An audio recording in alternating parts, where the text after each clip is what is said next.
Well done, Internet. Everything is canceled. This week, cancel culture came for the most overrated, useless, unimportant, flavorless, bland, stale side dish of them all. No, Nick, we'll get to you in a second.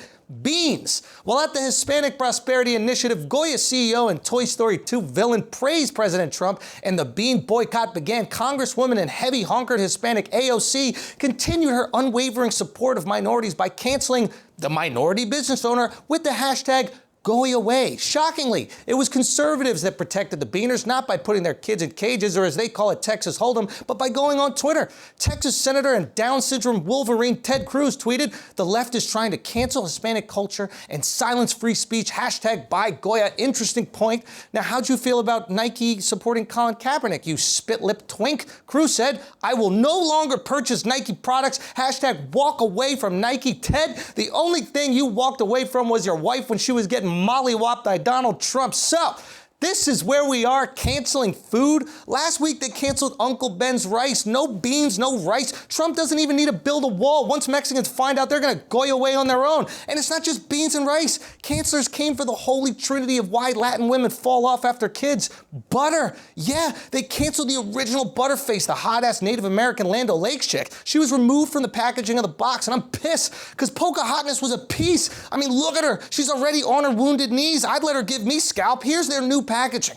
Well done, woke whites. You see what you did? You removed Native Americans from their land once again. I mean, it's just embarrassing. Speaking of being a little red in the face, the Washington Redskins are officially changing their team name, the second Washington team to do so after the Bullets changed their name to the Wizards. Nothing problematic about Wizards. No, I mean like real wizards. Okay, maybe wizards are problematic. Such a shame J.K. Rowling hates trans people, considering she made a spell that removes your wand. Penis deletus. Anyway, after years of protests, the Redskins finally realized their logo was offensive, and the natives caught their dream. Not because of those protests, but because FedEx decided to remove their sponsorship of the stadium. Just goes to show companies are only as woke as their pockets allow. From Redskins to butter to beans, this has been the week of cancellations, and no one got it harder than Miss Cleo's retarded stepson, Nick Cannon. Speaking of going away, that's exactly what CBS Viacom said to Nick for his anti-Semitic remarks. The host of conservative Karen's least favorite show, The Masked Singer, somehow didn't see this coming despite dressing like a prepubescent palm reader.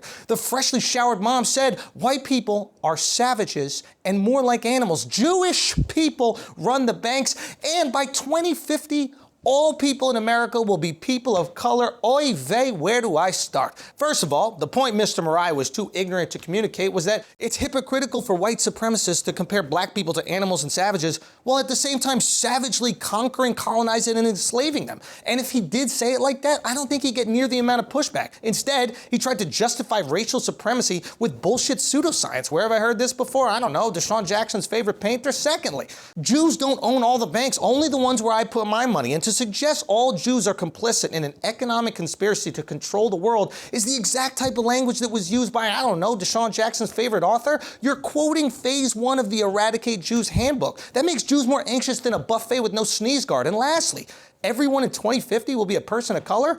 I still plan on being here in 2050, and I'm whiter than an NBA player's wife. Nick, unless you're planning on eliminating a group of people like, I don't know, Deshaun Jackson's favorite public speaker, it's probably better to avoid making these statements. And side note, if there are no white people in 2050, who the fuck is gonna watch The Masked Singer? So Nick, despite the stupid shit you said and your inability to read music, I don't think you're racist or an anti-Semite. I think you're insecure and willing to say whatever it takes to get the validation of the person in front of you. And in this case, the person in front of you was an anti-Semite and a racist. So you said some dumb shit, not as a joke, but while being completely serious. Unfortunately, what you said actually hurts the movement for black equality. When you say white people and Jews are genetically inferior, you're pushing away potential allies. The All Lives Matter crowd falsely believes BLM is a movement for black supremacy. And your comments confirm that irrational fear. So what do we do with Nick? Personally, I don't think he should lose his show for what he said. If it was up to me, he would have lost it years ago for being incredibly unfunny. But to cancel him for this will just drive him deeper into these misinformed beliefs. We can't condemn cancel culture and then demand Nick gets canceled just because our feelings are hurt. Only through forgiveness, communication, and conversation can we get people to do better and reject their backwards ideas. So maybe we can take the lead on forgiveness and show Nick the road to redemption. Because at the end of the day, we are a lot stronger together. You know, like a drum line. Thanks, guys. Peace.